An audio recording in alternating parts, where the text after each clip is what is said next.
a Detroit music festival is no longer pricing tickets based on race. Now that one performer has backed out and is now receiving threats from white supremacists. AfroFuture Fest representatives say they were charging white people double for tickets to ensure that marginalized communities of color could afford the experience of going to music festivals like this. But local biracial rapper Tiny Jag says she was enraged by the policy and will no longer be performing. So DBL Nation, we do want to hear from you on this one. Could you support an event with race-based ticket pricing? All right, Sammy. Harriet from Facebook says this feels unconstitutional.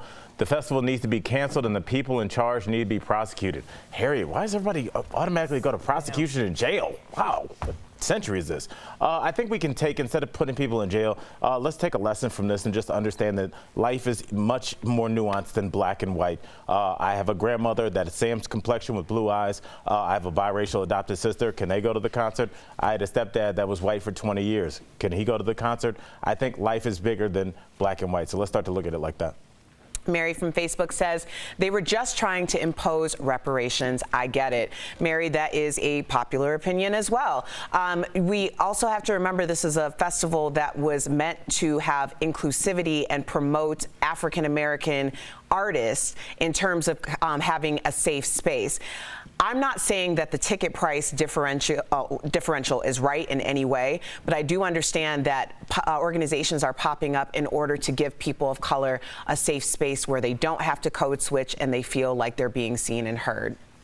All right, Donnie from Facebook says, I hope that no one confuses this poorly organized local event with the International Afro-Punk Festival, which is for everyone and celebrates the contributions of black culture in rock music. I think that's a good point. If it is different from this local or small little organization, I don't think it's right at all. I mean, I'll put it to you black and white. I think it's a terrible idea. This is just bringing back racism, even though whatever side you're on. I don't like it. That's all I'm saying. All right, and Amanda from Facebook says they had good intentions. I go to a lot of music festivals with black artists and all white audiences. They were trying to change that. I think that's a little bit to Erica's point, but I also see a lot of artists and a lot of music festivals try to offer tickets to appease a very diversified audience as far as socioeconomic status. So I'd rather it be about that than one's race. Yeah, I like that. And just, I know there's another comment, but I've thought, and I've seen this work kind of at certain shows, donations go a long way. You kind of pay what you want.